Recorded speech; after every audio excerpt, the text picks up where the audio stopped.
सांग आपण एक्सपेरिमेंट पहिले परफॉर्म करतो. डिफ्रॅक्शन ग्रेटिंग, लेझर सोर्स, हे झाली तुझी स्लीट स्क्रीन.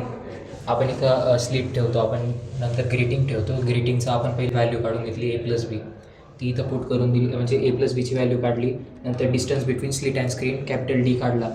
नंतर इथं राहतं, नंतर हा झाला तुझा सेंटर पॉईंट. सेंटर पॉईंटच्या राईट हँड साईडला 2 पॉईंट येतात, लेफ्ट हँड साईडला 2 पॉईंट येतात. राईट हँड साईडचा फर्स्ट पॉईंट राहतो D1, second point D2. Left hand साईडचा first point D1, second point D2.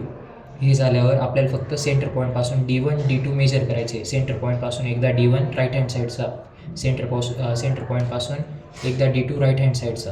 Same left hand साईडला सेंटर पॉईंटपासून D1 लेफ्ट हँड साईडला मेजर करायचं आणि सेंटर पॉईंटपासूनच D2 लेफ्ट हँड साईडला मेजर करायचं. आपल्या सगळ्या व्हॅल्यू आल्या, मग त्याचा मीन काढायचा, दोघी ॲड करून डिवाइड/2. नंतर थेटा काढायचं. थेटा कसं काय काढशील आता, हे मीन आहे आणि कॅपिटल D आहे 6 सेंटीमीटर. ते झाल्यावर साईन थेटा काढशील. साईन थेटा ह्या व्हॅल्यू पुट करून आणि मग फक्त इथं फॉर्म्युल्यामध्ये पुट करून द्यायचं.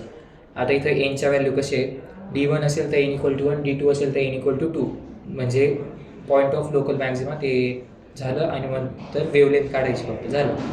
मंडळी आपल्या